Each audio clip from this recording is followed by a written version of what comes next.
नमस्कार। यशपथ पर आपका स्वागत है।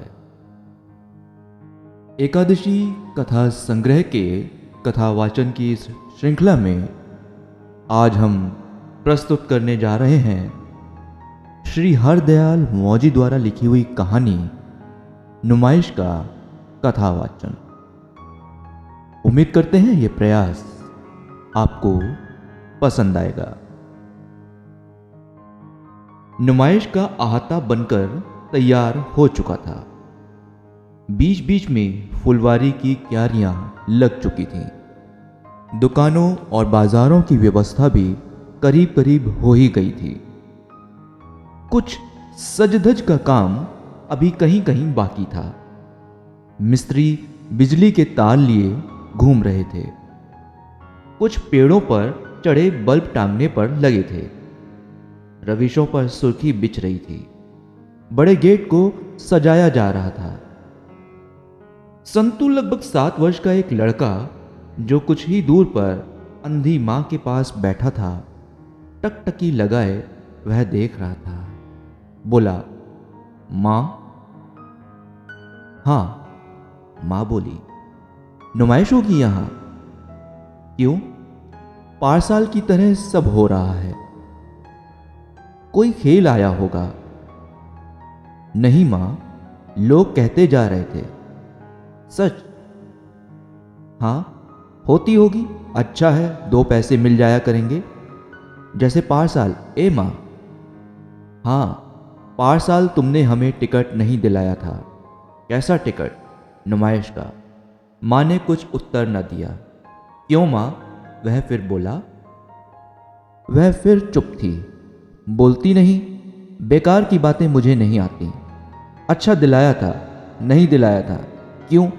चाहती नहीं थी, हंसते हुए उसने कहा। संतू चुप हो रहा। जानता था खिन्न होने पर भी मां ऐसे हंसती है। उसकी निगाह फिर उसके अहाते पर टिकी रही। कुछ देर बाद अकुलाया सा फिर बोला, अच्छा मां? हां, अब की दिला दोगी? दिला दूंगी, अन्यमनस्क वह बोली। नहीं, उसने फिर पूछा। दिला दूंगी कहती तो हूं। मां ने तब जोर से कहा। मुस्कुराहट को दबाने के प्रयत्न में दोनों ओर जोर से सटा लिए। कहती ही हो बस, संदेह से मां के ओठों की तरफ देखता हुआ बोला। ऐसा ही सही, मां ने कहा। अच्छा सच बताओ मां, दिलाओगी कि नहीं? जी भरकर जोर लगाकर संतू ने विनय की। हृदय की इस अपील पर अंधी चुप रह गई। झूठ बोलना भी उतना ही कठिन हो गया जितना सच। क्यों मां? संतू ने फिर पूछा। अच्छा देखूंगी, गंभीर होकर अंधी बोली, जैसे एक बड़ा बोझ उसके ऊपर आ गया हो। संतू प्रफुल्ल हो उठा और एक ओर से कुछ आदमियों को आते देख मां को कुहनी लगाई। इशारा समझकर अंधी ने कहना शुरू किया, बाबू अंधी मुताज को बाबू। 2 दिन बाद नुमाइश का उद्घाटन हो रहा था। गेट पर बहुत भीड़ थी। सड़कें भरी आ रही थीं। रंग बिरंगी पोशाक में संवरे हुए स्त्री, पुरुष और बच्चे आतुर होकर गेट की ओर बढ़ रहे थे। एक तरफ जहां मोटरें रुकती थीं, अंधी भिखारिन संतू का हाथ पकड़े इधर उधर डोल रही थी। वह कहती जाती थी, बाबू अंधी मोहताज को।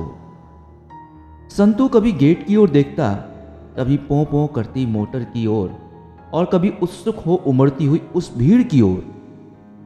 बीच बीच में बुढ़िया के मुंह की ओर भी देख लेता, जैसे कुछ कहना चाहती हो। उसकी बात उसकी आंखों पर अटकी मालूम होती थी, पर अंधी निर्विघ्न चिल्ला रही थी, बाबू। रात के 11 बजे थे। संतू मां का हाथ पकड़े घूमता रहा। आखिर वह थक गया। खड़ा रहना मुश्किल मालूम होने लगा। बोला, मां? हां, कितने पैसे हो गए? तू नहीं जानता क्या? 4 अभी नहीं हुए। हो गए तो टिकट मिल जाएगा। मिल जाएगा पर रोटी नहीं, अंधी हंसकर बोली। संतू समझ गया। वह चुप हो गया। उसकी निगाह मां के मुंह पर थी। कुछ सोचता सा फिर बोला, रोटी नहीं खाऊंगा, अच्छा भैया, पेट भर तो कभी यूं ही नहीं मिलता, आज पूरा ही फाका सही, पर संतु मुझसे तो उठा न जाएगा। देख लो, कुछ आज ही की बात नहीं, कल को भी किसी के पैर चाहिए। संतु ने कुछ न कहा और अंधी फिर उसी रट में लग गई और लगी रही जब तक वहां सुनसान न हो गया। प्रतिदिन शाम को वैसी ही भीड़ होती थी। वैसे ही स्त्रियों, पुरुषों और बच्चों का एक समुदाय आनंद से हिलोरे लेता था। संतु भी उन्हीं में हर रोज घूमता रहा। स्वयं दर्शकों में उसकी गिनती भले ही न थी, पर दर्शकों का भी एक दर्शक वह था। उनको देख देख कर उसे कुछ नुमाइश का आनंद आ जाता था। उनमें उसका हित था। उनकी वृद्धि और समृद्धि को देख वह खुश भी होता था। जैसे जैसे भीड़ बढ़ती, जैसे जैसे मोटरों और इक्का बग्घियों की कतार लंबी होती, उसकी सोई हुई आशा भी वैसे ही जगती जाती और उसके जल्दी जल्दी उठते हुए कदमों के पीछे अंधी घिसटने लगती। किंतु गेट से निकले हुए सज्जनों को भी वह देखता था। बहुत से हम उम्र होते थे, कुछ अधिक उम्र के और कुछ कम उम्र के। कोई कुछ तारीफ करता निकलता, कोई कुछ। वह परेशान सा अंधी को लेकर उनके सामने हाजिर होता। वे बचकर निकल जाते। वह वहां खड़ा देखता रह जाता, पर वह एक जगह नहीं रह सकता था, क्योंकि बुढ़िया का हाथ उसके हाथ में बराबर चलते रहने का तकाजा किया करता था। कई दिन हो गए, नुमाइश भर रही थी। आज कुछ ज्यादा लोग आ रहे थे। खरीदारी भी अधिक हो रही थी। दुकानदारों ने चीजें पहले से कुछ सस्ती कर दी थी। लगभग सभी लोग कुछ ना कुछ हाथ में लिए गेट से निकल रहे थे। कुछ गोद भरे चले आ रहे थे और कुछ के पीछे कुली लदे थे। अधिकांश बच्चों के हाथों में खिलौने थे। संतु भी अपनी आशा का टूटा सा खिलौना लिए वहीं मौजूद था। आज वह विशेषतः दौड़ धूप करता दिखाई दे रहा था। मां ने वादा किया था कि अगर 4 भी पैसे मिले तो वह उसे दे देगी। जैसे तैसे भीड़ को चीरता हुआ जल्दी जल्दी एक से दूसरे सज्जन के सामने वह अपनी अंधी मां को पेश कर रहा था। मां चिल्ला रही थी, बाबू अंधी मोहताज को। पर वह समय ही ऐसा मालूम होता था कि किसी को उस अंधी के हाथ की ओर देखने की गुंजाइश या फुर्सत न थी। संतु इधर से उधर, उधर से इधर ताना बिनता ही रहा। बहुत देर हो चली। उसने बार बार मां की ओर देखा कि शायद कुछ उपाय बतलाए, पर पूछने की हिम्मत न हुई। भीड़ हल्की हो रही थी। आ कम रहे थे, जा अधिक। संतु को वह दिन भी जाता ही मालूम हुआ। आखिर वह बिना पूछे नहीं रह सका। बोला, मां, हां, पैसे हो गए। लो तो फिर, बस 1 पैसे की कमी है। कमी है? हां। संतु चुप रहा, किंतु उसकी खामोशी की वजह समझकर मां ने कहा, और देखो, शायद मिल जाए। संतु फिर अंधी का हाथ पकड़कर इधर उधर घूमने लगा। वह चिल्लाने लगी, बाबू 1 पैसा। वह बहुत बेचैन हो रहा था।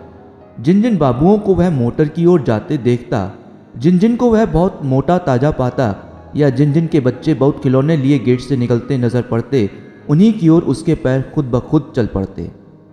पर वे लोग अपने में ही कुछ इतने मशगूल मालूम होते कि उस ओर उनका ध्यान ही न जाता।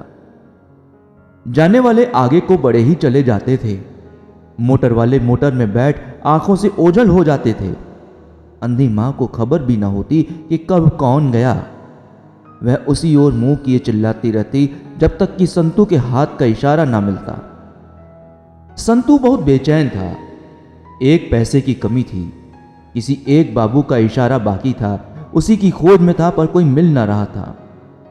यह साल भी यूं ही चला जाएगा, यह सोच सोच कर वह गेट की तरफ देख लेता था। आखिर उसने देखा, एक बाबू बुकिंग ऑफिस पर खड़े टिकट ले रहे हैं। संतु ने अंधी को वहां ले जाकर खड़ा किया। अंधी ने जैसे कलेजे से पुकार कर कहा, बाबू 1 पैसा अंधी को भी। किंतु बाबू खिड़की से टिकट खरीद हाथ में ले गेट की ओर घूमने लगे। संतु से न रहा गया। उसका मुंह अनायास ही कह उठा, बाबू क्यों, क्या आज नुमाइश ना रहेगी? कैसे? सामान जा रहा है।